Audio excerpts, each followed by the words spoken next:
Radio Éxito Educativo con Víctor Núñez.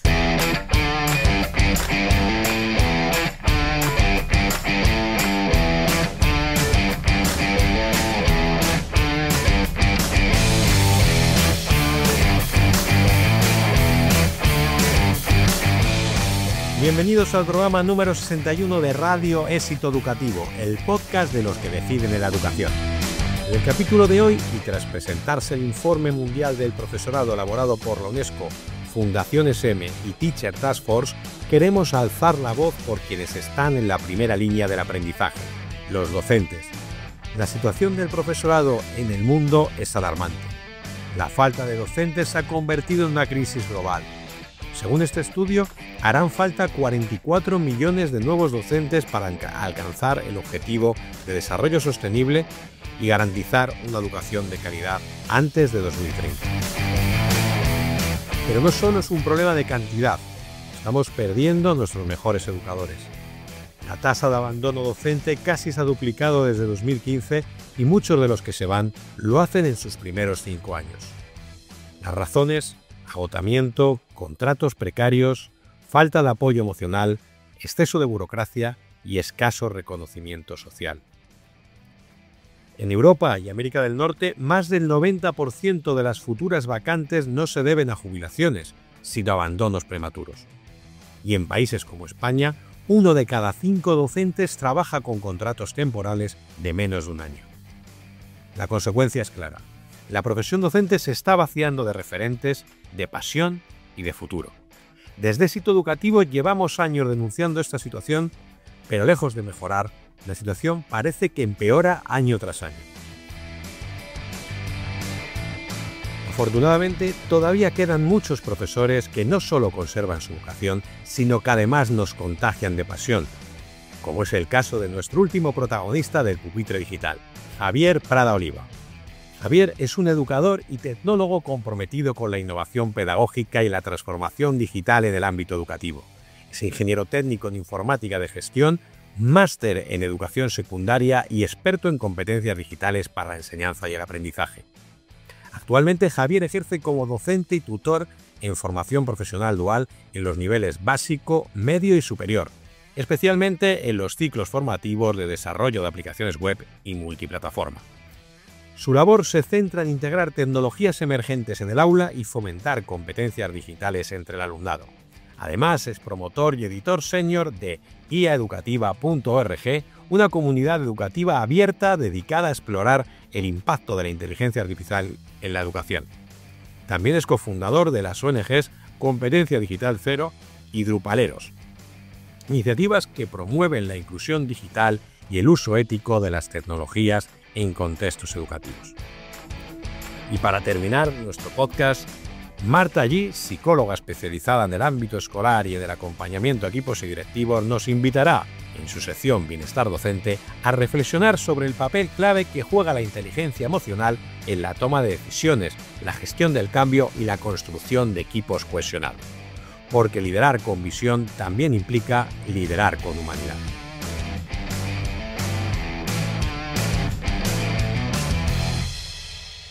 ¡Comenzamos!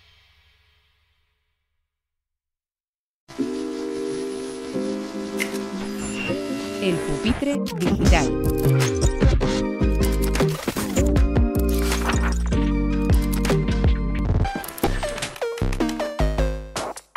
Bienvenidos al Pupitre Digital, bienvenidos al espacio de entrevistas de Radio Éxito Educativo y nuestro canal de YouTube. Hoy tenemos a un invitado del gran tema, ¿no? Un gran especialista en el tema del que todo el mundo habla, que es la inteligencia artificial. Tenemos a Javier Prada, director o cofundador, mejor dicho, de Competencia Digital Cero y IA Educativa. También, además, es profesor de formación profesional y bueno, nos va a hablar de un super evento que tienen el 9 de mayo en Valencia y nos va a hablar, como no, de todos estos, de toda esta gran terremoto, de toda esta revolución que ha supuesto la inteligencia artificial en la educación. Muchísimas gracias, Javier, por acompañarnos y por sentarte en este Pupitre Digital. Hola, Víctor. Buenos días, buenas tardes, buenas noches, dependiendo de la latitud y de la hora en la que nos escuchéis. y para mí es un placer y un privilegio poder compartir este ratito con ustedes. Muy bien, pues Javier, aunque habéis crecido de forma exponencial, habéis crecido casi como la inteligencia artificial, me gustaría que nos hablaras de cómo surge IA Educativa, cómo surge esa plataforma. Bueno, creo que empezasteis con un voluntariado y ahora, bueno, sois también un canal de YouTube, un podcast, una plataforma, un evento. Cuéntanos cómo surge la Sí, idea. la verdad es que es lo que hablamos un poco fuera de cámara, ¿no? Están pasando muchas cosas muy locas en muy poco tiempo y a veces cuesta un poco encajar, pero bueno, vamos a poner un poquito de orden cronológico, si te parece. Bueno, antes de nada, yo soy profesor, como bien has comentado, de FP, doy en la rama en la familia de informática, aquí en Sevilla, y, y realmente yo soy ingeniero informático, o sea, mi, mi formación es de ingeniería informática, he estado desarrollando, sigo desarrollando, llevo ya más de 16 años y así, aunque me veáis así en plan muy joven, pero yo empecé con 14 años, estaba montando mi primera página web cuando había que picar todo a código en el blog de notas. Y nada, siempre me ha gustado mucho, siempre me ha apasionado mucho digamos, las ventajas que tiene la tecnología en llegar a las personas desde muy chico, desde que me puse delante de un ordenador y aparte de jugar, porque es lo primero que hacemos, ¿vale? Lo primero es, de hecho, siempre empezamos jugando y luego vamos avanzando en otras áreas, ¿no? Y desde eso, desde muy pequeñito, siempre me ha apasionado el ámbito web. Mi primera obra fue la web de una banda donde yo tocaba. Entonces, a partir de ahí, fui estudiando, me fui formando, estudié en la universidad y bueno, sí que es verdad que siempre, otra cosa que curiosamente no se me daba mal del todo era cuando yo entendía algo, explicárselo a mis compañeros. Me salía de forma muy natural. No sé, yo había entendido el álgebra, pues yo la explicaba. Las matrices la explicaba. La programación, código, recursividad la explicaba. No me costaba. Y eso siempre me ha acompañado. Ha sido algo muy característico, ¿no? Y bueno, pues esto parece un monólogo hablando yo solo de mí, ¿no? Que la cuestión está en que todo esto tiene sentido, Víctor, porque los tiempos van pasando, las tecnologías van, vienen, unas profundizan más, otras se quedan ahí y desaparecen, pero sí que es verdad que si tú analizas desde hace como 15 años aproximadamente, que es el tiempo que yo, 20, ¿vale? Que yo llevo en el ámbito tecnológico, la evolución es, como tú bien has dicho, exponencial. Entonces, en ese camino, los que hemos estado un poco formándonos y preparándonos con el tema tecnológico, pues lo hemos vivido. O sea, para ponerte un ejemplo, volviendo un poco a la formación, de los códigos en los que yo me formaba en la universidad, a día de hoy no se usa ninguno.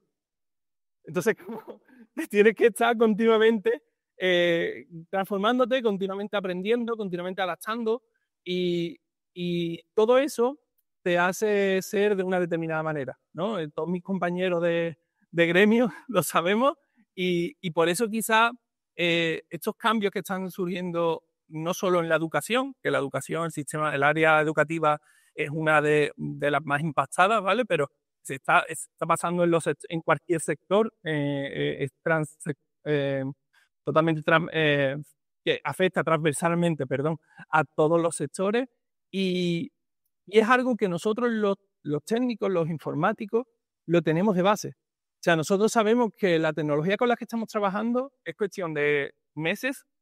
O sea, no estamos hablando ni décadas, ni estamos hablando lustros, ni estamos hablando años, estamos hablando meses.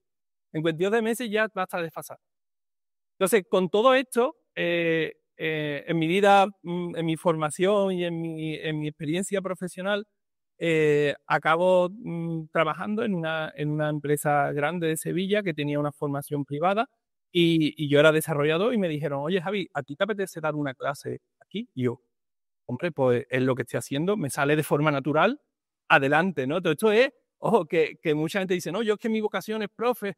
No, no, no, yo siempre he sido desarrollador y seré desarrollador, es lo que a mí, pero por el camino se cruzó la educación y ahí hizo un clic curioso y a partir de ese clic pasaron varias cosas que si te parece las vamos a ir debatiendo poquito a poco hasta llegar a lo que tenemos el día 9, ¿vale?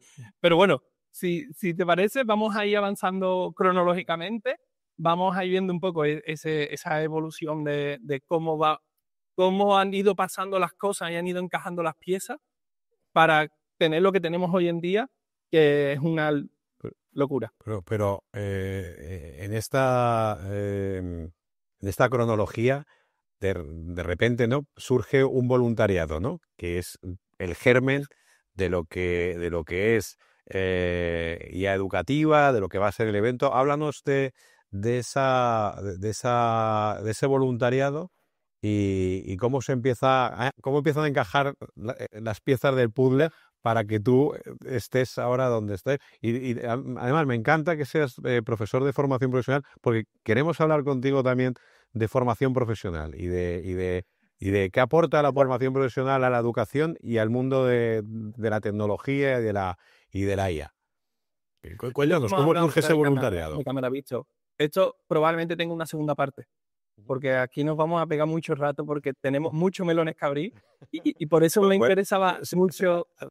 Eres ingeniero, nadie mejor que los ingenieros para la eficiencia. Así que, venga, vamos. Sí. Cuenta de forma sintética cómo surge ese voluntariado y cómo luego deriva al germen de esa gran plataforma que es la que hoy sobre todo nos tiene súper interesados, y desde luego a Éxito Educativo, que tenemos también el placer de colaborar con vosotros en este súper evento. Sí, vamos a ir desvelando sorpresas conforme vaya avanzando el episodio. Mira, en ese proceso mío de transformación como docente, como comentaba, que en mi descubrimiento, contacté con varios compañeros porque yo venía de la ingeniería, o sea, realmente no sabes dar clases, no eres profe, simplemente eres un ingeniero que se te da bien un poco transmitir, ¿vale? Entonces, en ese proceso de formación, yo empecé a establecer conversaciones con diferentes compañeros y esto, siempre que lo cuento, parece un chiste, pero de verdad que no lo es, ¿vale? Contacté con un peruano que me puso en contacto con un chileno y con un mexicano. Entonces estábamos en esa conversación.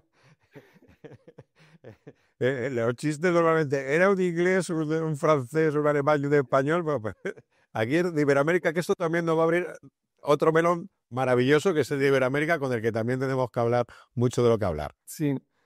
Por eso te digo que esto tiene pinta para una segunda parte. La primera persona con la que contacto, que es Luis Dávila, que es uno de los, para mí, uno de mis mentores. He tenido la suerte de que en este camino está acompañado de muchos mentores, ¿no? Y uno de ellos era Luis Dávila. Me unió a una conversación previa que ya tenía con Antonio Gresán, que está ahora en el Tecnológico de Monterrey, y con Heriberto Prieto, que es de Puebla, de México. Y de esa conversación estamos hablando verano del 2019, ¿vale? Para que nos pongamos un poquito en contexto, surgen desde diferentes localizaciones los mismos dolores. Es decir, ¿qué dolores detectábamos en aquella época? Pues que había más tecnología en la casa que en las aulas. O sea, tú estabas usando más tecnología en tu ocio, en tu tiempo libre, que en dar una sesión de formación. Entonces nosotros empezamos a investigar un poquito más en grupo y vimos que efectivamente había una brecha digital potente y que una de las piezas culpables de esa brecha era la falta de aprendizaje, la falta de competencia del profesorado.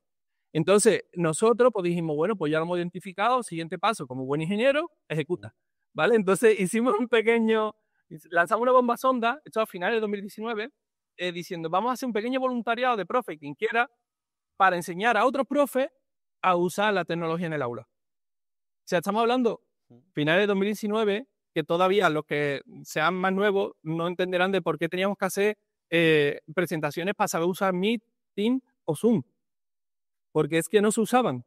Claro, estamos hablando de un periodo previo a la pandemia, que es la que generaliza y normaliza el uso de la videoconferencia y de las clases a distancia y de forma síncrona.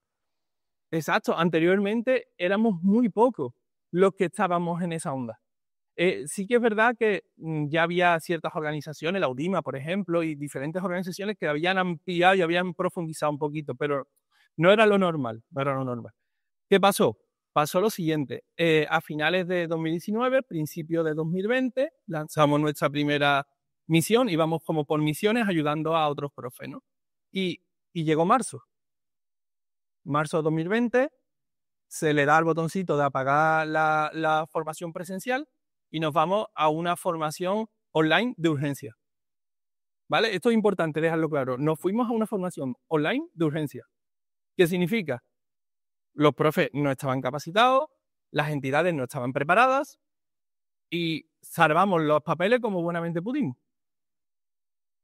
Ahí pasaron cosas muy interesantes, ¿visto? Ahí pasamos de tener 12 profes, que para nosotros era un éxito total, ¿vale? Tener 12 profes, pasamos a tener casi 200 profes de voluntarios. O sea, hubo una ola de generosidad increíble.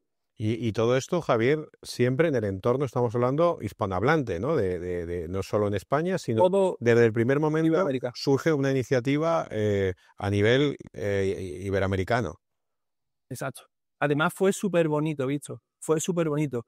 Ver cómo profesores desde este lado de charco hacia el otro lado y viceversa, nos entrecruzábamos, porque muchas veces nosotros hacíamos como unas sesiones individuales para intentar ver cómo podíamos ayudar, eran sesiones 1 a 1. O sea, la verdad que lo habíamos articulado bastante bien y pasaban cosas muy fuertes, o sea, pasaban lo que tú comentabas, ¿no? Que había profesores que incluso eh, se querían ir, dejar ya la mochila y aunque fueran buenísimos profesionales, no aguantaban la presión que conllevaba esto. O sea, nosotros hemos tenido que estar en el voluntariado, que por cierto se llama Competencia Digital Cero, hemos hecho más apoyo anímico que en un momento dado el técnico, que también estaba, ¿no? Pero, y la verdad que fue un movimiento, fue una cosa muy bonita. De hecho, seguimos todavía con el grupo abierto, la web con todos los contenidos, porque claro, nosotros antes de formar a otros nos formamos nosotros. Todo eso está en nuestro canal y lo estamos...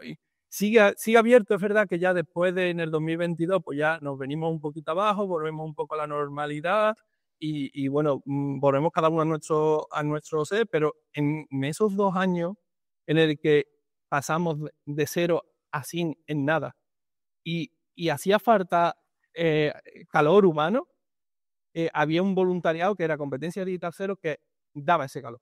Y yo tuve la inmensa fortuna de estar en esas conversaciones al principio. Esto es suerte, ¿vale? O sea, muchas veces hablamos del éxito, ¿no? Y el éxito al final está en el sitio y en la conversación oportuna, ¿no? Y yo aprendí, pues, con 2019, con 29 añitos, yo aprendí que podía aportar mi granito de arena a mejorar un poquito la educación iberoamericana. Entonces, a partir de esa experiencia, eso fue una experiencia muy motivadora. Ahí salí a redes, me empezaron a contactar, he tenido oportunidad de dar charlas en universidades de toda Latinoamérica, en universidades españolas, y al final todo lo que te va nutriendo, ¿viste? Sobre estas cosas, el comunicado que quiero hacer de todo esto es que si alguna vez tenemos la oportunidad de hacerlo, ¿por qué no lo vamos a hacer? Si es que nos va a nutrir. Si es que evidentemente te llevará un chasco, te llevará éxitos, pero por el camino aprendes y tienes la oportunidad de sentarte con gente como tú, como los compañeros y las compañeras de ciclo educativo, que además sois un pedazo, permíteme un poco el elogio, de un pedazo de micrófono y de altavoz para que este tipo de experiencias y otras que estáis llevando a vuestro micrófono, pues lleguen a muchísima más gente. Así que en ese camino andamos y eso es una de las partes por la que todavía no hemos hablado de educativa, ¿vale? Pero que va evolucionando, ¿no? Por ahí vamos la cronología. Javier, ahí digamos que os juntáis de forma así altruista y también casi casualmente profesores que erais de distintas etapas también educativas, ¿no? Universitarios, formación profesional, etapas, digamos, obligatorias de primaria, secundaria, o predominaba principalmente el profesorado más técnico de universidad y de formación profesional. Es más, no solamente de cualquier nivel, sino de cualquier estadio, público, privado, concertado. O sea, se generó un ecosistema muy bonito, porque ante la necesidad nos unimos. O sea, y creo que eso es importante que recalque el mensaje. La profesión docente, que yo poco a poco ya la voy descubriendo, ¿vale? Es una profesión muy bonita, porque es un gremio. O sea, somos un gremio. Aunque cada uno llevemos una camiseta y demás, cuando hay que jugar en modo selección, jugamos en selección, y la selección es iberoamericana completa, ¿eh? O sea, es una cosa súper bonita, que tuve la inmensa suerte de estar de forma activa. Yo estaba detrás en la parte técnica, llevando los algoritmos de match, o sea, que yo estaba llevando un peso importante y sobre todo lo que yo aprendí de mis compañeros y de mis compañeras, o sea, eso en mí supuso un revulsivo. ¿Qué pasó? Al final pasó lo que tenía que pasar. Volvíamos otra vez todos a la normalidad. Digo normalidad con comillas, ¿vale? Para que se entienda. Volvimos al 2022 y a finales de 2022 viene OpenAI y dice: hola. Y entonces vosotros, bueno, tú como profesor que estás en la primera línea de lo técnico y como has explicado al principio, reciclándote permanentemente, cuando llega ese ola de OpenAI, de ChatGPT, ¿tú eras consciente de la revolución que iba a suponer? Honestamente, no. O sea, de verdad, no. Yo necesité ayuda. O sea, a mí tuvieron que venir diferentes impactos de diferentes lugares. Uno de ellos, uno de mis mentores, que es Xavier Ferrer, que de aquí si me está escuchando un abrazo, y otros compañeros, y después yo veo ese volumen de contenido que se estaba generando, pero sobre todo contenido científico, ¿vale? O sea, a nivel de paper, de avance científico. Es decir, ahí había muchos impactos que me dijeron: ostras, espérate, yo venía de las competencias digitales. O sea, yo estaba ya había hecho el precalentamiento, ¿visto? Y ya estaba jugando el partido. Cuando llega esto, pues evidentemente empieza a formarme, igual como todos. O sea, yo creo que todos hemos seguido más o menos el mismo proceso. Esto está poniéndolo todo boca arriba. Es verdad que yo lo inicié muy rápido, porque ya venía, digamos, con ese calentamiento hecho, y yo en el momento en el que empecé a notar que las universidades estaban publicando, que ya los grandes líderes, San Alma, Khan, los grandes líderes del mundo anglosajón, pero también del mundo latinoamericano, estaban empezando, Cristóbal Cobo, a escribir fuerte sobre esto. Yo dije: espérate, y ahí frené con la parte de las competencias, aunque siempre lo tengo ahí en mi retaguardia, las competencias digitales del profesorado, y empecé a formarme. Antes de hablar, te tienes que formar. Y empecé a formarme fuerte con el tema de la inteligencia artificial. En ese proceso de formación, igual entro en contacto con varios compañeros, uno de ellos Salvador Montaner, otro Marcial Terrade, y empezamos a articular un pequeño grupo. Y Ese pequeño, Javier, y ese pequeño grupo, esto lo estamos haciendo como una película en el orden cronológico para ir enganchando a nuestros queridos radioyentes en podcast, televidentes en YouTube, nuestros espectadores, nuestros seguidores en general.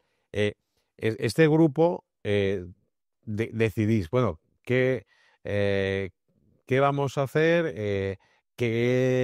¿Cómo articulamos, ¿no? esa colaboración que me imagino que surge, que también se empieza a dar forma de una también como en competencia digital cero, de una forma muy también muy casi esporádica, ¿no? Y de forma sí, voluntaria y demás. Bueno, ¿en qué momento decidís, bueno, esto tiene que coger hay que hacer forma, algo, ¿no? Hay que hacer. esto hay que articularlo y estructurarlo de alguna forma? Sí, es curioso porque estamos ya metidos en 2023, después de ese boom comunicativo que supuso la salida de ChatGPT-3, y OpenAI y Microsoft hicieron su jugada para que todo el mundo nos enteráramos. Y ya no solamente eso, sino que ahí empezó la carrera de las grandes proveedoras tecnológicas con el tema de la IA. ¿Qué estaba pasando en ese momento? En ese momento estaba pasando finales de 2023, principios de 2024. Estaba pasando que los early adopters, ¿vale? Los primeros que en los cuales me incluyo, ¿vale? Nos sumamos a esta revolución y empezamos a probar cosas, empezamos a publicar. Porque nuestro objetivo siempre es compartir, siempre es divulgar, siempre es inspirar a otras personas que lo usen de la mejor manera posible, ¿no? Y claro, ahí nosotros detectamos en esa conversación con este pequeño grupito que te comentaba, que se estaban haciendo las cosas de forma muy dispersa. Es decir, a lo mejor yo estaba publicando o Luis, por ejemplo, hizo un par de publicaciones súper potentes en competencia digital ceros. Después Luis también por su cuenta PlayStation hizo su propia, en una consultora y tiene su propia web y ahí también estaba publicando. Yo lo que avanzaba lo ponía en LinkedIn, Salvador en su web, pero todo era muy disperso, Víctor. O sea, y nosotros, como buenos científicos, al final, pues necesitamos sitios de referencia. O sea, necesitamos, como éxito educativo, necesitamos un lugar donde tener aglutinados toda esa información, ¿vale? Entonces, en ese momento no existía. Pues la conversación fue natural, fue orgánica, no fue forzada, no había ningún interés económico, ni tampoco filantrópico. Era como, oye, hay una necesidad que es, vamos a aglutinar toda esta información en un único lugar y a ver lo que pasa. Y con esa intención nace IA Educativa. Como un repositorio, ¿no? de los contenidos que vais desarrollando. Eso Un gran contenedor, como un contenedor para que un contenedor generoso, porque estáis poniendo pues vuestras investigaciones, vuestro trabajo a disposición de la comunidad educativa. Bueno, ¿y cuándo os dais cuenta de que esto, más allá de un repositorio que podéis haber utilizado un Dropbox o un Drive, ¿no? para vosotros, decir, bueno, lo compartimos generosamente y de repente, ¿no? empieza a surgir la magia, ¿no? de la red y de ese maravilloso ecosistema y ese gran continente lingüístico que tenemos los 550 millones de hispanohablantes, ¿no? ¿Cómo empecéis a daros cuenta de que esto hay que empezarlo a empujar más o simplemente coge tracción? No, realmente hay mucho trabajo detrás. O sea, nosotros, el primer artículo que publicamos en IA Educativa, o sea, teníamos muy claro que creo que esto es importante, que además todos los que están escuchando esto lo tenemos que tener súper claro, que es la gobernanza del dato. Es decir, ¿quién tiene el control de la información? Para nosotros, y yo para mí como técnico, eso es fundamental. Eso es fundamental. Entonces, nosotros sí que teníamos súper claro que íbamos a hacer una web, un blog. Eso estaba clarísimo. ¿Por qué? Porque LinkedIn mañana te lo cambia y todo lo que hemos avanzado en LinkedIn no sirve para nada. YouTube mañana te lo cambia y todo lo que estamos publicando en YouTube pues no sirve para nada. Entonces, necesitábamos tener como eso, por un lado, un espacio de marca a nivel comunicativo y sobre todo de acceso rápido, libre y abierto. O sea, con ese objetivo lanzamos la web, que está en una segunda versión. La primera versión era feísima, no la veíais, ¿vale? Pero bueno, esto va surgiendo poquito a poco y bueno, ahora está ya un poquito mejor, está más trabajado. Y empezamos el primer artículo el 9 de enero de 2024. Ahí lanzamos el primer artículo de una serie, de un calendario, que poco a poco, al principio era semanal, después fueron 2 a la semana, ahora estamos al ritmo de casi 3, 4, dependiendo la semana. En poco más de un año y 2 meses tenemos más de 100 artículos en español. Es verdad que no es una revista científica, nuestro objetivo no es generar conocimiento, otro tipo de conocimiento. Hay algunos artículos que tienen un corte un poco más científico porque la calidad del autor lo permite, pero hay otros artículos que simplemente son experimentos que hemos hecho en clase o que hemos visto o conclusiones que hemos sacado, pero todo va en línea de lo que tú comentabas, un repositorio donde publicamos cosas con un cierto orden, con un cierto filtro, no se publica todo lo que llega, porque nos llega también mucho spam, entonces tenemos ahí un pequeño filtro de... Y me imagino que también os llegará también mucho contenido hecho con inteligencia artificial. Sí, ¿no? sí, de hecho, y bueno, parte... eso no tiene por qué ser malo si se utiliza bien, ¿no? La inteligencia artificial. Y ahí luego ya abriremos el melón del buen uso, del mal uso y de los riesgos que también tiene la inteligencia artificial. Sí, porque nosotros, a mí una cosa que siempre me ha gustado transmitirle a mis chavales y a mis alumnos y a mis alumnas, que es, yo no te voy a enseñar algo que yo no haya hecho antes. O sea, yo no te voy a enseñar a ti a hacer un buen uso de la IA si yo no hago un buen uso de la IA. Entonces, evidentemente, si yo escribo un artículo en mi blog, ese artículo está revisado y está, o sea, que tiene un peso de trabajo detrás, que no es copio y pego, que es el mal uso que estamos hablando. De todas formas, como tú bien dices, eso lo vamos a profundizar un poquito más adelante. Con todo esto, ¿qué pasó? Pues pasó que al principio no nos conocía ni Google. De buenas a primeras empezamos a tener seguidores en LinkedIn, aprovechando también un poco el tema de la ola de la IA, y empezamos a tener ganas de publicar más. Todo esto son cosas que van pasando casi que de forma totalmente aleatoria, y empezamos el podcast. Ya vamos por la tercera temporada. La verdad que yo estoy francamente satisfecho con lo que estamos haciendo en el podcast, porque creo que gracias a ese podcast estamos hoy aquí. O sea, que ya te cogeré para una entrevista dentro de poco. Y la verdad es que estamos muy contentos de que en tan poco tiempo, porque estamos hablando de un año y 3 meses, hayamos conseguido más de 100 artículos, publicado más de 30 episodios de podcast en YouTube, en Spotify, en un montón de canales, y además que sigamos con ganas de más. No, y además, yo desde luego os auguro muchísimo éxito, más después del evento que estáis preparando y que si quieres ahora empezamos ya a desgranar en qué va a consistir y bueno, los ponentes que van a participar y bueno, que eso yo creo que va a ser, pues no, un punto de salida presencial, bueno, presencial y online también. Entonces, a ver, cuéntanos también cómo surge la idea de aterrizar también todo esto a un evento y bueno, cómo lo estáis preparando, ponentes, bueno, ponnos los dientes largos a todos y a todos nuestros espectadores para que si no pueden estar, que yo creo que ya prácticamente habéis todas las localidades que son presenciales. En presencial está lleno. Ya habéis colgado el sold out, ¿no? Como en los conciertos. El sold out, sí. Pues tenemos algunas plazas online y estamos pensando ampliarla porque no queremos dejar a nadie fuera. Pues, o sea, intentamos con nuestro cuéntanos espíritu qué se van a encontrar y por qué el lanzaros en Valencia, una ciudad maravillosa para celebrar siempre congresos y en esta modalidad. Pues es todo lo que hemos estado hablando desde el principio. Surgen las cosas de forma orgánica. O sea, cuando tú tienes una comunidad que está activa, que está dinámica, que te está empujando, que te está solicitando, que estás viendo que tú le das y ellos te devuelven. O sea, que hay alguien en el otro lado, ¿no? Porque es un poco el problema del online, que a veces no sabemos si hay en el otro lado hasta que no haya feedback, retroalimentación. Pues surgió hace unos 5 meses aproximadamente. Bueno, siempre hemos tenido la ilusión de vernos las caras. O sea, siempre es algo que nosotros, y yo en concreto, me encanta, ¿no?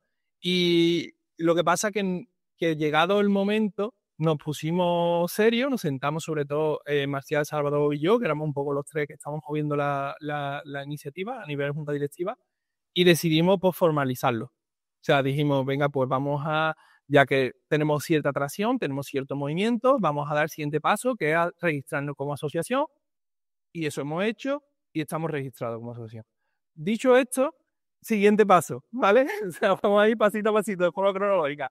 Pues el siguiente paso es, vamos a juntarnos. O sea, y el concepto de juntarnos era muy sencillo. Marcial y Salvador son de Valencia, y yo soy de Sevilla. ¿Qué es más fácil? Mover uno para Valencia, ¿no? Pues listo, se hace en Valencia. Así, pues, todo así, ¿visto? Pero eso permite también cierta frescura, eso permite cierto dinamismo, eso permite cierto margen de maniobra. Estamos probando cosas muy chulas. El evento es una jornada, es el viernes 9 de mayo, en Valencia, dentro de poquito, y va a ser muy chula porque no va a ser una jornada de formación al uso, de ponencias estructurales magistrales y demás. No, va a ser una jornada, van a pasar cosas muy locas. Además, tenemos la suerte de contar con ponentes, o sea, con personas que van a participar de forma activa en el evento súper top, a nivel internacional, del calibre de Alfonso Algora, Adriana Caballero, Rafael Martínez Campoblanco, Antonio Gresán, ¿ve? Como voy tirando un poco, por supuesto. O sea, es un evento híbrido, es un evento que contamos con 60 plazas presenciales en la plaza del Ayuntamiento de Valencia. Nos ha cedido el Instituto Valenciano de Cultura un espacio allí súper bonito y vamos a estar en presencial 60 personas, pero en online el objetivo es llegar a 120. Entonces, estamos intentando articular esto un poco como buenamente podemos alrededor de una organización del evento muy dinámica, muy divertida, muy loca, y que al final todos nos llevemos un impacto de acercamiento, que el objetivo al final de este evento es hacer un acercamiento a la IA en comunidad, de forma cautelosa y valorando el estado en el que se encuentra ahora mismo la IA en educación. Y bueno, no hay sorpresas que si no las desvelas, pues dejan de ser sorpresas, pero más allá de qué va a pasar el día 10 de mayo, o sea, después Claro. porque no paráis y Sí, sí. crecimiento. Bueno, antes de nada voy a empezar yo desvelando sorpresitas, ya que me has dado la Danos alguna exclusiva, al menos.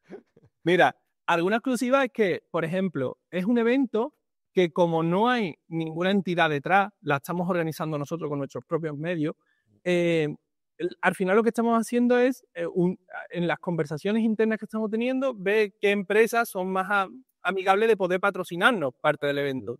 En esa búsqueda contactamos con el Instituto Valenciano de Cultura y nos dio un espacio que está valorado en más de 1.000 euros, ¿vale? Vamos a dejarlo ahí. Y ese espacio es increíble, en la plaza del Ayuntamiento de Valencia, en todo el centro de Valencia, súper bien comunicado. Es un evento de corte totalmente educativo, porque todos los que lo formamos somos docentes en activo. Entonces, eso por un lado, ¿vale? Después tenemos patrocinadores detrás del evento brutales. O sea, yo cuando contacté con el responsable de recursos humanos de Amazon Web Service, yo me quedé loco. O sea, yo no me esperaba que vamos a poder llegar a ese nivel de patrocinio. O sea, y incluso los compañeros de Éutica, Juan Freire, David Alfonsín, gente que son para nosotros súper top referentes que nos están apoyando desde el minuto 1. Después, por supuesto, Marcial Terrade con su academia de preparadores de oposiciones, también que está haciendo sus cositas. O sea, y de última están entrando también nuevos patrocinadores como Ignitec, Copilot y demás. Pero ya el bombazo máximo, que ya con tu permiso lo comento ya en directo, es que los compañeros y las compañeras de Éxito Educativo van a ser nuestro media partner oficial del evento. Bueno, así que ante eso ya no podemos hacer más que quitar el sombrero. Encantado y disfrutarlo. Encantado, desde luego, Javier, bueno, intentamos tener a gala que en Éxito Educativo no puede faltar a ningún gran evento educativo y desde luego, bueno, nosotros creo que sobre todo, y lo comentamos en nuestra primera conversación, somos apasionados de la educación. Tu pasión por la educación es contagiosa y eso es lo que a nosotros nos contagia siempre y lo que nos hace querer estar con cualquier tipo de iniciativa pues que comparta esos valores y esa pasión por la educación, y desde luego que lo vamos a apoyar, lo vamos a contar y vamos a estar pues disfrutando de un maravilloso evento. Ahora, Javier, sí que ya hemos también un poco avanzado algunos melones de estos que queremos abrir y es el miedo, ¿no? El miedo que se está surgiendo y la controversia en torno a la inteligencia artificial.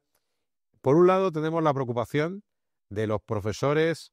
Yo soy profesor universitario y desde luego creo que ha sido exponencial desde la eclosión de ChatGPT al mal uso de los alumnos, pues directamente que tus trabajos te los hacen con ChatGPT o con Gemini o con Cloud o con Perplexity o con cualquiera de las inteligencias artificiales que están por ahí disponibles. Pero por otro lado también, ¿por qué no? Hay que hablar de un mal uso que también esto quizá cueste más hablarlo, ¿no? Pero que también se puede estar haciendo por parte de los profesores de, bueno, pues delegar también distintas funciones, que está bien que los alumnos lo utilicen, que está bien que los profesores lo utilicemos, pero como experto, como profesor, como impulsor de un proyecto en el que estáis viendo cada día avances, compartiendo esos avances. ¿Cuál es tu visión y cuál es, digamos, la pauta que deberíamos o a nivel de sociedad incluso también, que cómo deberíamos afrontar la inteligencia artificial dentro de la educación? Mira, en este proceso que he seguido de formación, vamos, yo creo que es una tecnología tan joven, o sea, tan joven en el sentido de uso, ¿no? Tan nueva, que todavía es muy difícil aventurarse a... yo te agradezco enormemente que me defines como experto, pero no, simplemente soy una persona muy curiosa con este tema y he investigado y he estudiado y he tenido la suerte de entrevistar a grandes personalidades del ámbito científico, matemático, informático, que están detrás de muchos avances como Jorge Carbo, como María del Mar Sánchez Vera, como Héctor Sacristán, como un montón de compañeros y compañeras que están en diferentes ámbitos profundizando y me voy con algunos, o sea, mi visión al final es un conglomerado de todos esos impactos que voy recibiendo, ¿no? Y a mí me hizo mucho que reflexionar las palabras de Jorge Carbo. A mí me hizo mucho que reflexionar, por ejemplo, un comentario que hizo María del Mar Sánchez Vera que dijo, gracias a la IA tenemos esta conversación ahora. O sea, gracias a que ha existido esta disrupción, lo mismo ahora tenemos que reevaluar la forma en la que enseñamos. Y creo que nada más que con eso ya hemos ganado. Porque el fallo está en creer que ya lo sabemos todo. O sea, el fallo está en creer que porque tengamos cierta inducción científica, ¿vale? Ya sabemos cómo funciona el cerebro humano o ya sabemos cómo funcionan los conjuntos sociales. No, no tenemos ni idea. Tú no lo sabes, yo no lo sé. Y quien lo sepa, pues está equivocado. Porque las cosas cambian. Porque los hábitos cambian. Porque, como decía nuestro compañero Alfonso Algora, si ahora los chavales y las chavalas tienen un reel cada 15 segundos que van dopamina, dopamina, dopamina, dopamina, o sea, tú ahora quieres cambiar 2.000 millones de chavales en el mundo. No, a lo mejor tenemos que cambiar nosotros. Entonces, el concepto es que la IA trae esta conversación a otro vez foco. Oye, ¿cómo enseñamos? ¿Podríamos enseñar un poquito mejor? ¿Podríamos hacer otro tipo de tareas o de actividades o de evaluaciones?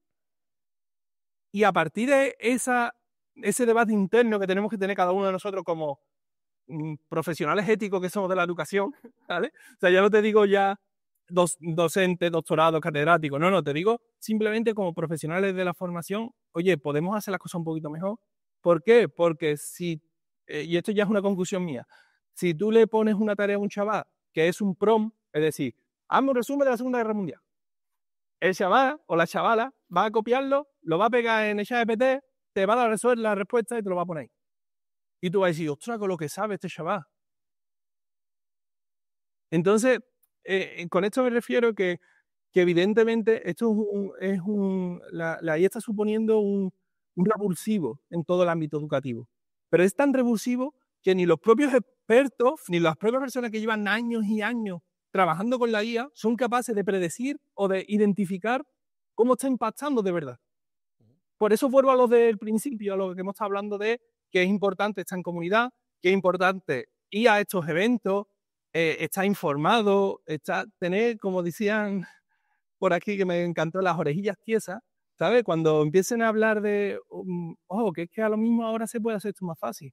Es que antes, en el cambio era antes de Internet, yo además tengo la suerte, por edad, de haber vivido las dos caras de la moneda de forma muy intensa, tanto como alumno y después como alumno y como profe. Entonces, antes no había Internet y lo que tenía era la encarta o lo que tenía era la enciclopedia.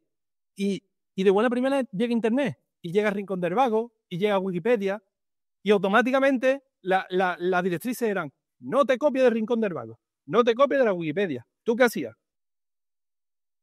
Bueno, algunos iban a la Wikipedia y al Rincón del Vago y otros no. Igual que ahora tú vas a la inteligencia artificial a buscar y a buscar ideas. Sí, lo importante además es eso es. es el buen uso, ¿no? Yo a mis alumnos lo que les digo cuando utilizan o el consejo que yo les doy para trabajar con la inteligencia artificial, les digo, mira, con la inteligencia artificial necesitáis dos cosas. Una, formularles las preguntas apropiadas, que no siempre es tan fácil. Y segundo, tener el suficiente criterio y conocimiento para poder contrastar si esa información es correcta, porque bueno, todos sabemos que la inteligencia artificial, por lo menos a día de hoy, pues comete errores, de sus famosas alucinaciones están ahí, ¿no? Entonces, claro, el problema no es usar la inteligencia artificial, que yo creo que tanto profesores como alumnos es bueno que la utilicemos porque es una herramienta que está ahí y que ha venido para quedarse y para seguir estando mucho más presente en nuestra vida. Pero claro, ¿dónde están esos límites, ¿no? O en el debate que mantenéis vosotros, ¿dónde plantearíais un poco el límite? Y también la suerte de esta comunidad que habéis montado es que están participando, ¿no?, profesores de las etapas más tempranas, ¿verdad?, a etapas universitarias. Entonces, ¿cómo afrontáis un poco esto? ¿Cuál es la recomendación que darías tú a los profesores en función un poco también de las etapas en las que están? ¿O cuándo crees que sería mejor empezar a introducir la inteligencia artificial?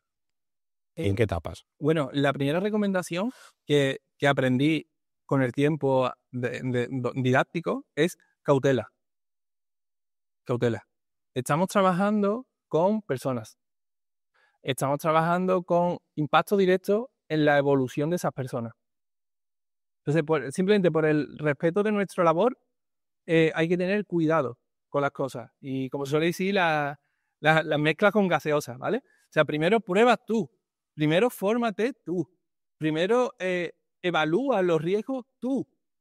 O sea, tú no puedes ir directamente porque algo se esté de moda, ahora cojo y lo implemento el tiro en el aula. No, eso es... no, ese no es el camino lógico. El camino lógico es que haya un proceso de acercamiento a la IA. O sea, que haya un proceso en el que poco a poco te vaya interesando determinados usos que se pueden hacer. La IA tiene una capacidad de inclusión brutal. O sea, tú puedes generar un texto, o sea, un audio a raíz de un texto. Muy fácil.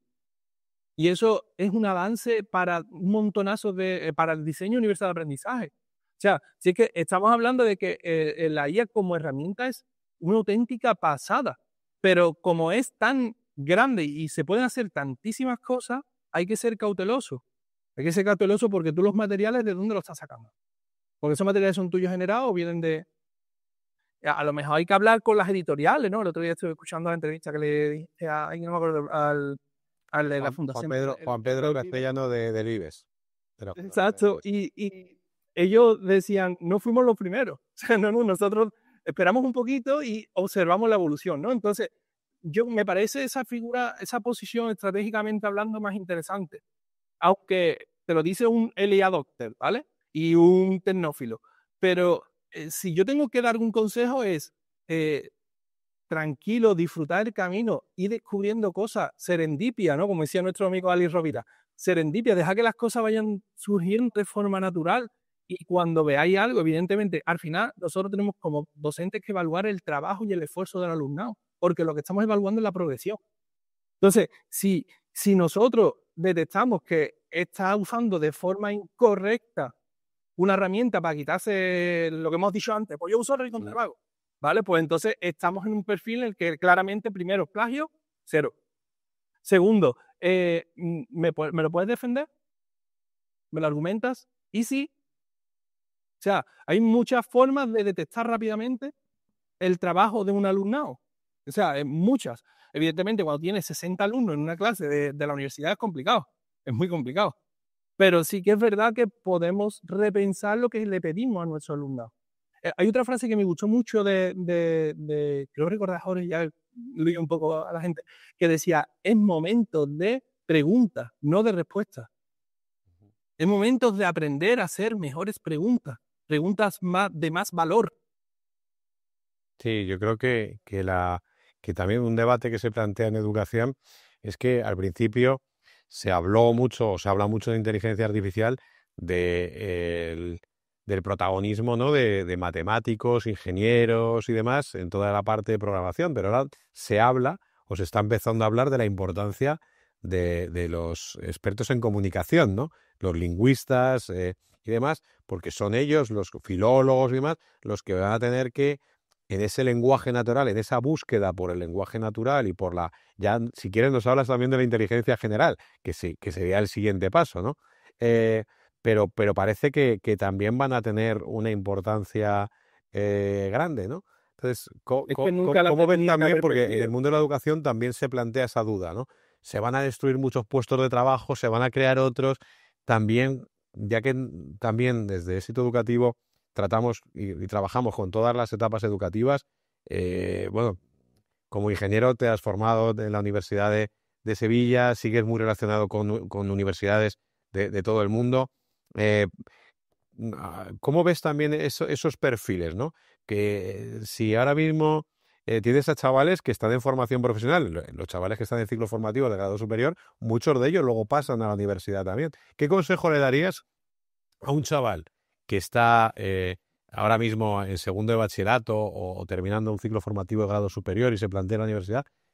Si se planteara simplemente, oye, ¿qué carrera elegir en función de las salidas profesionales en toda esta área de la inteligencia artificial? ¿Qué le aconsejarías? No. Bueno, esto es como, me voy a volver un poco gallego de repente, depende. O sea, al final, eh, voy a contestarte directamente la pregunta. Yo soy profe este año de ciclo de grado básico, grado medio y grado superior. O sea, yo estoy directamente entrenando a la cantera de lo que van a ser las universidades y las grandes empresas consultoras. O sea, las grandes empresas, el mercado se ha dado cuenta que puedes tener a una persona relativamente joven y terminar de formarlas tú. Pero también valoran mucho la inquietud de aprendizaje del empleado. O sea, que ese alumno que a lo mejor termina un grado superior y después le apetezca, quiera seguir formándose, de hecho, ahí la clave la van a tener las empresas que faciliten esa conciliación, vamos a unificar los horarios para que pueda ir el chaval por las tardes a clase, porque ahí va a tener doble tracción de talento. De hecho, ya lo están trabajando muchas de las consultoras, ¿no? Y por eso te digo que para los chavales lo que les diría es que no pasa nada, que a veces nos equivocamos y todos nos hemos equivocado y conozco muchos casos de gente que por esa equivocación después han acabado encontrando su sitio. O sea que simplemente que se lleven por lo que buenamente puedan a nivel de nota, ¿vale? Porque hay una evolución y hay unos requisitos de entrada. Después que lo que haya oportunidad en ese momento y si sus padres además se pueden permitir el lujo de eh, pedir un préstamo y introducirlo en una carrera que es la que él quiere o ella quiere, pues para adelante, es su evolución, lo van a valorar muchísimo. De hecho, yo he estado mucho tiempo dando clases en privada y, y hay de todo, ¿vale? O sea, hay personas que se pagan ellos mismos sus estudios, hay personas que se lo pagan sus padres y son altamente responsables y conscientes de lo que ello conlleva, y hay personas que pasan. Entonces, para los últimos, paso. Pero para los dos primeros, decirle que están, si tiran por una rama técnica, si tiran por una rama de incluso la comunicación, como tú bien comentabas, la comunicación audiovisual, incluso periodismo, aunque algunos estemos un poco ahí, bueno, oye, siempre va a hacer falta gente que cuente las historias. Tú has dicho, esto es como una película, ¿no? Siempre va a hacer falta gente que detrás apoyen y den prosa a lo que está pasando. O sea, al final es algo que, pero hace falta que sean los mejores. Y aquí ya sí me pongo serio. O sea, sea lo que sea, que lo que vayas a estudiar, te tienes que poner las pilas. Porque si vas a ser una persona que vamos a ir justito por el 5 y voy a intentar usar la IA para hacer las entreguitas chuli, y ya está, Sí. no te auguro buen futuro, chavala. Pero si te comprometes, si entrenas tus habilidades blandas o power skills, ¿no? Como te gusta así llamarla, visto. Si te une a una pequeña comunidad interna que hacéis fuerte en el aula, o incluso el campus la fomenta y y esa es un catalizador y te lleva a exponerte a concursos, a presentaciones. O sea, y evidentemente estoy pintando un ecosistema que es donde a mí me gustaría formarme. Y Javier, el lema de éxito educativo es el diario para los que deciden la educación. Muchas veces son los grandes abandonados también, los directivos de los centros educativos, que bueno, no dejan de ser, en su inmensa mayoría, profesores, por supuesto, y que tienen una labor cada vez más compleja, ¿no? Dentro de vuestra comunidad, también, ¿qué herramientas detectáis o qué buen uso se le puede dar a la inteligencia artificial para ayudarles en su difícil labor? Mira, en eso te voy a ser muy concreto, ¿vale? Desde la elaboración de las actas, que parece algo muy... Bueno, pues no os podéis ni imaginar, nosotros en mi departamento, por ejemplo, la usamos mucho. Tenemos, de hecho, OpenAI de pago. Y, y en mi jefe de departamento, Quique, que también lo entrevisté hace poco, tuve la suerte de entrevistarlo, lo usa de forma muy natural. ¿Por qué? Porque al final, en tu figura de líder, lo que eres es un facilitador. O sea, y todas las herramientas que te faciliten a ti y que faciliten a tu equipo, o sea, ¿qué sentido tiene bloquearse en ese sentido? Evidentemente, con cuidado, con cautela, con, oye, ¿dónde van estos datos? ¿Soy yo dueño? Con lo que hablamos antes de la gobernanza de esta información, ¿hasta qué punto va a salir? Esto siempre mi recomendación es ponerse en manos de gente que sepan, ponerse en manos de profesionales que os orienten y os asesores, porque merece la pena pagar una hora de consultoría que no una multita de la Agencia de Protección de Datos. Mm. Y bueno, no sé si te gustaría también dar algún consejo más de carácter general a directivos o a profesores. Ahora mismo, bueno, pues van surgiendo, ¿no?, nuevas herramientas, nuevas aplicaciones. Si tuvieras que escoger 3 herramientas, que incluso más concreto que 3 tips, ¿no?, sobre el uso de la inteligencia artificial, ¿cuál te llevarías a la isla desierta? Yo esa la tengo Siempre y cuando la isla desierta estuviera conectada, claro. claro, yo esa la tengo súper clara. La primera, y parece que es la más evidente, sentido común. Esa es la primera. La segunda, que para mí, de hecho, es mi eslogan, es lo que yo voy difundiendo y por lo que me encanta, que es comunidad. O sea, la comunidad educativa es muy amplia, es muy bonita, es muy diversa. Habrá gente con la que te llevarás mejor, gente con la que te llevarás peor, pero no estás solo ni sola. Es decir, somos un conjunto de personas, como hemos hablado, una selección iberoamericana muy potente. Estamos ahí a golpe de un clic, a un contacto en LinkedIn o a una llamada de WhatsApp, o un mensaje en WhatsApp. Y la tercera es la curiosidad. Esas 3 son para mí claves que me llevaría a donde fuera conmigo, porque forma parte de mí. Fíjate que tres habilidades, 3 herramientas que no cuestan dinero y que no hace falta grandes conocimientos informáticos ni ser ingeniero, ¿verdad? Para utilizarlo. Pero hay que entrenarlas mucho.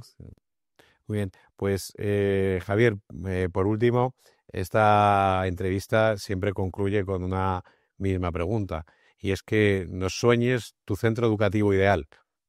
¿Cómo crees que es el centro educativo, el mejor centro educativo del mundo? Yo creo que antes lo he dejado más o menos caer, intuir, ¿vale? Pero para mí es un centro donde, aunque ya está muy habitual y estamos, pero sigo RQR, donde no hay paredes, donde no hay departamentos, donde es un centro cooperativo. Más que colaborativo cada uno en una parte, no cooperativo. Entre todos sumamos, entre todos aportamos. Somos capaces de detectar cómo potenciar, o una frase que me encantó de Alfonso que dijo, excitar la curiosidad del alumnado. O sea, en el que los departamentos de matemática y lengua fluyan, en el que simplemente tengamos un calendario por coordinarnos un poquito. Para mí parece un poco locura lo que estoy contando, pero como os dije, el evento va a ser muy loco. Ahí vamos a tener un ejemplo de esa locura y un ejemplo de, al final, como tú comentabas, el evento es el día 9 de mayo, pero va a haber un post-evento, que es el 10, que es donde van a hacer seguimiento de estos impactos que estamos teniendo. Y recomiendo a todas las personas que puedan, que asistan, que lo vivan y que después, por favor, que compartan esas reflexiones, que vuelva a la comunidad eso que la comunidad da. Pues Javier, muchísimas gracias por tu pasión, por hacer comunidad desde el primer momento, por la labor que estáis haciendo y que compartimos, de tender puentes y de aprender juntos también, los que estamos en España, de nuestros queridos hermanos de Iberoamérica, y te deseamos muchísimo éxito y que dentro de poco pues podamos seguir hablando, porque han quedado muchísimas cosas por contar, y desde luego en Éxito Educativo vas a encontrar un espacio para compartir todas esas ideas locas pero maravillosas que estáis teniendo esa comunidad, que para que nuestros oyentes y nuestros televidentes puedan seguir, pues es iaeducativa.org, ¿verdad? Es vuestro punto. Sí. Y bueno, en redes, en LinkedIn estáis teniendo un crecimiento tremendo, así que desde aquí os animamos a que entréis en su página web, que entréis en sus redes sociales, en su canal de YouTube, en podcast, y que aprendáis mucho de esta comunidad, Javier, en la que bueno, estás tú liderando junto a otros compañeros, y a los que, ya digo, os deseamos un gran éxito. Muchas gracias. Muchísimas gracias a toda la familia de Éxito Educativo, en concreto a ti, Víctor, a Inés, por supuesto, a Raúl, a toda la gente que está detrás de cámara, que sois unos cracks, y seguiremos este camino bonito que hemos empezado. Muchas gracias. Bienestar docente con Marta G. Ser un líder estratégico en un centro educativo no se trata simplemente de tomar decisiones rápidas y reactivas. Es mucho más que gestionar lo que ocurre en el día a día. Un director estratégico tiene que ser capaz de mirar más allá, de tener una visión clara para el futuro, planificar a largo plazo y, sobre todo, anticiparse a los desafíos y aprovechar las oportunidades. Cuando nos referimos a dirección estratégica, nos referimos a ese proceso de trazar un camino claro para el desarrollo de la institución educativa que dirigimos.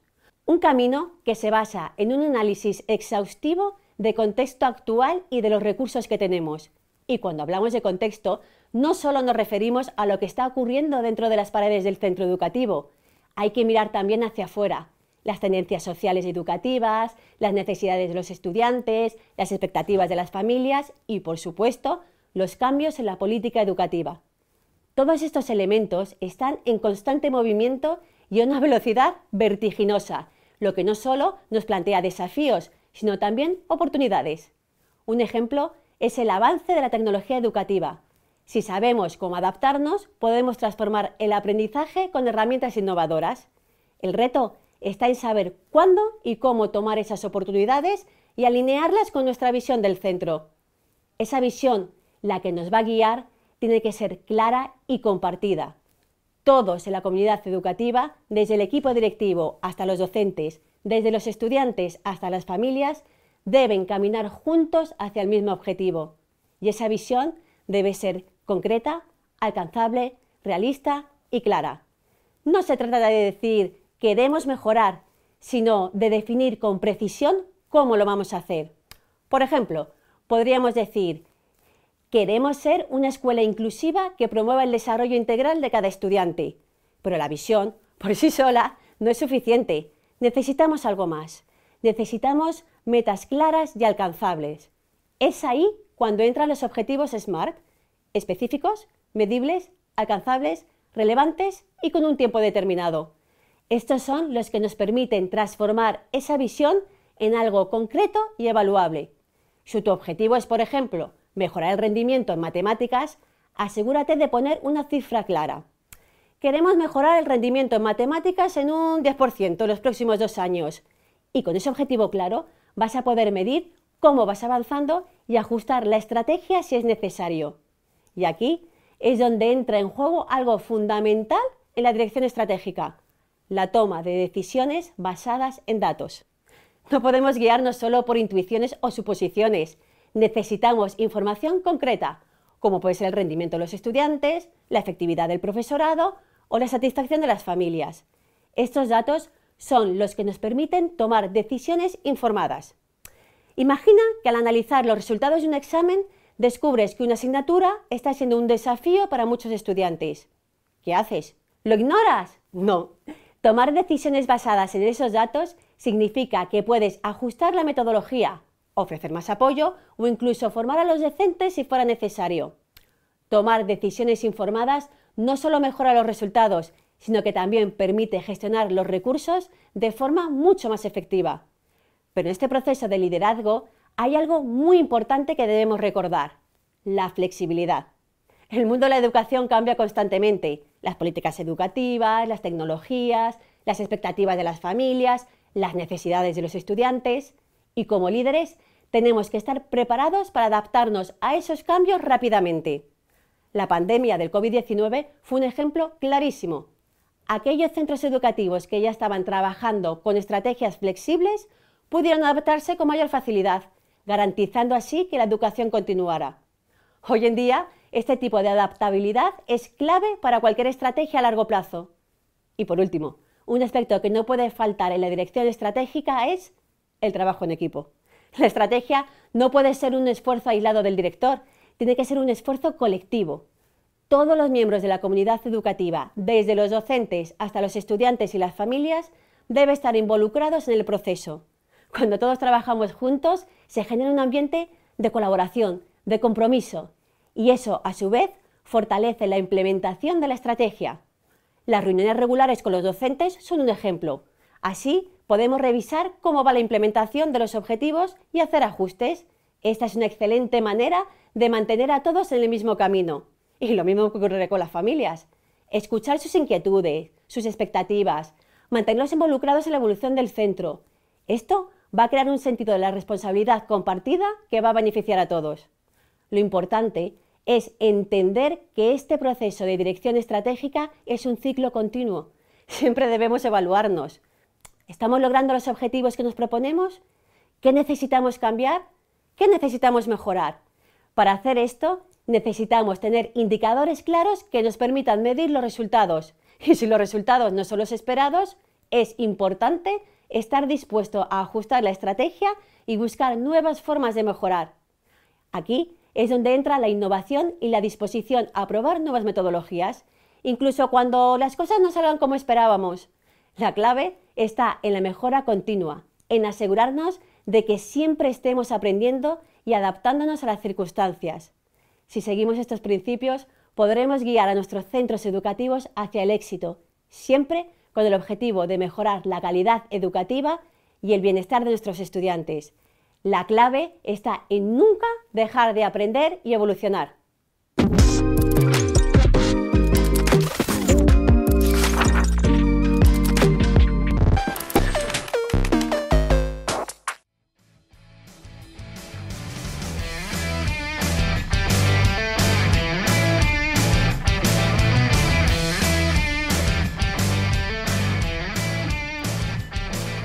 Y llegamos al final de este episodio 61 de Radio Éxito Educativo. Un cordial saludo de Víctor Núñez y de todo el equipo que hacemos Éxito Educativo. Nuestro agradecimiento a los técnicos liderados por Raúl Pérez Salvador y a nuestros patrocinadores School Market, primera agencia de marketing educativo en España, y al grupo CEFUDIMA. Os recordamos que nos podéis seguir todos los días a través de exitoeducativo.net y nuestras redes sociales. También podéis escucharnos en las principales plataformas de podcast y vernos en nuestro canal de YouTube. No olvidéis suscribiros al programa y también a nuestra newsletter a través del enlace que os dejamos en la descripción del programa. Muchas gracias, muchos éxitos, mucha fuerza y educación de calidad para todos.